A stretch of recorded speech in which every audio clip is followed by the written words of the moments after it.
Welcome back. Today, we're exploring an incredible 3D Marathi cinematic short film that brings a truly awe-inspiring legend of Raigard Fort to life. It's a story where the unstoppable force of a mother's love goes head-to-head with the completely immovable laws of a mighty kingdom. So, let's set the stage. We're traveling back in time to a highly fortified mountain stronghold to follow an everyday woman named Hirkani who suddenly finds herself caught in an absolutely impossible situation. Okay, let's dive right into this. To really grasp the gravity of this story, you've got to understand the absolute law of the land under Shivaji Maharaja's Swaraja at Raigad Fort. I mean, think of the most intense security lockdown you can possibly imagine, and then multiply it by 10. The rule was beautifully simple, but terrifyingly rigid. From sunset to sunrise, the massive fort doors were closed, period. No exceptions whatsoever. The guards made it crystal clear that even if a powerful deity came down from the heavens and stood at the gates demanding to get in or out after dark, those heavy doors wouldn't budge an inch. This wasn't just some casual guideline, it was the absolute bedrock of their security protocol. The second the sun dipped below that horizon, the entire fortress was completely sealed off from the rest of the world. So here's the inciting incident that kicks off this whole incredible narrative. We have Hirkani, a milkmaid from Raigardavadi. That's the village right at the base of the mountain. Well, she gets delayed, and suddenly she's trapped inside the fort after the sun goes down. The guards are just following protocol, right? They tell her, hey, don't worry, in the king's kingdom, everyone is cared for. They even offer her a safe place to stay for the night in the massive Dharmashala, which is the fort's rest house. But here's the kicker. Her own safety isn't what she's worried about. Her relatives, her aunt, Donna, Bhima, they're all either out of town in neighboring villages or just completely unavailable. So the terrifying reality hitting her is that her infant baby is left completely alone, locked in her home down in Raigarvadi. And that baby is hungry. And that leads us to one of the most emotionally charged moments of the entire story. Hirkani makes this absolutely desperate, gut-wrenching plea to the fort guards. She literally begs them, crying out, "My baby is alone. I spread my pulu before you, let me go." Now, spreading the pulu, the edge of her traditional sari, is the ultimate gesture of seeking mercy. It's begging for a life. You can just feel the intense, palpable tension here between a mother's sheer emotional panic and the guards' rigid and movable adherence to the fort's protocol. The guards, they're sympathetic, sure, but their duty to the kingdom is absolute. Those doors are staying shut. So, denied at the gates, the panic fully sets in. Hirkani starts this frantic, desperate search for any kind of loophole. She's asking herself a vital question. Is there any place on this massive, sprawling fort without a guarded door or a fortified bastion? She figures there just has to be an edge, a drop-off, somewhere that isn't actively patrolled by soldiers simply because nature itself acts as the barrier. This pivots our story away from the safety of the fort's interior and pushes us right toward the terrifying, sheer geography of the mountain's edges. She wanders around in the pitch dark until she finally finds exactly what she's looking for, the infamous West Cliff. And this brilliantly illustrates the sheer mythic scale of the danger she was facing. The source specifically measures the depth of this unguarded West Cliff using a very unique, honestly chilling metric. They describe it as 1.5 villages deep. Just let that sink in for a second. We're not talking about feet or meters here.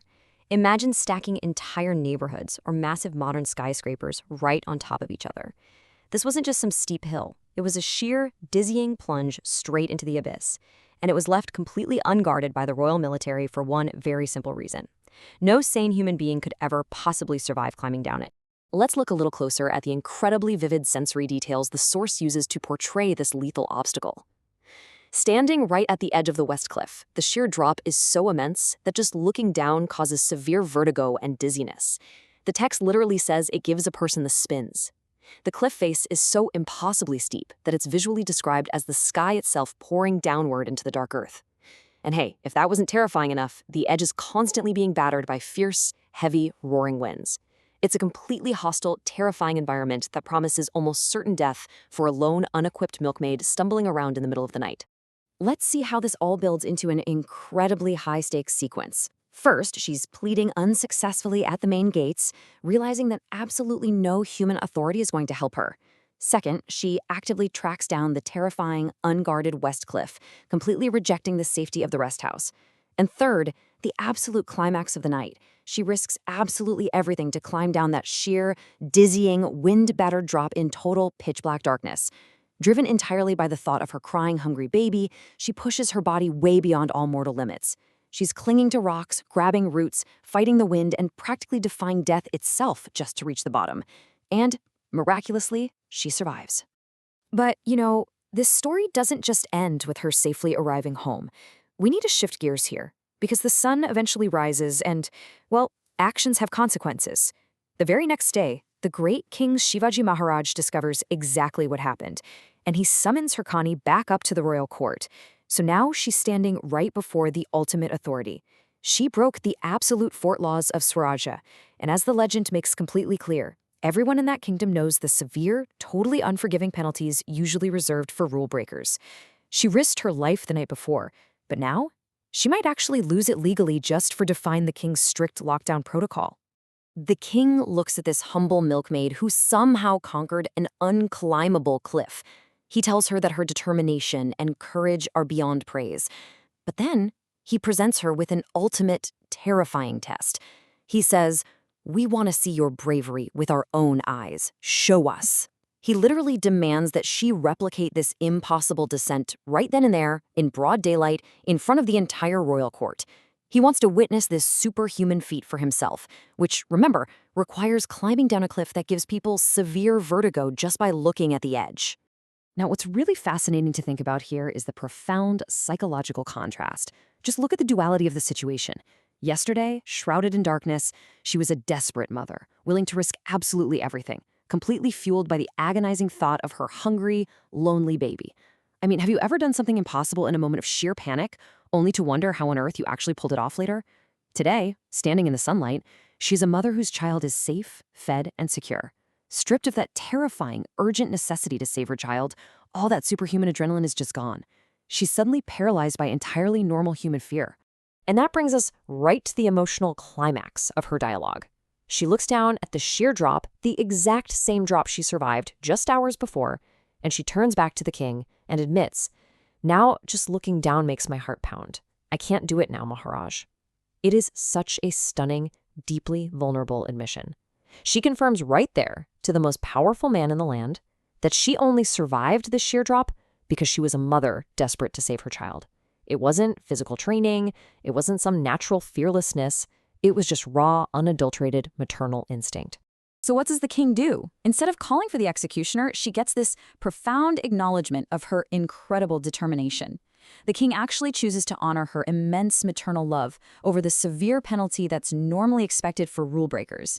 He gives her a traditional sari and choli, which is a massive mark of deep cultural respect. And rather than making her walk back down alone, he ensures she is escorted safely to her village of Raigad Wadi with full royal respect. It's truly a beautiful moment of a rigid ruler recognizing a much higher natural law. But the king's recognition goes one step further, literally etching this incredible story into stone. Recognizing the vulnerability in his defenses that a mother's love just completely exposed, he immediately orders his master architect, Hiroji Indukar, to build a fortified bastion right on that very west cliff. And the most crucial point here is what he names it. He permanently names the new fortification Hirkani Baruj. He fortifies the exact cliff she conquered, basically ensuring that her unstoppable courage is going to inspire generations to come. As we wrap up this explainer today, I want to leave you with this final provocative thought.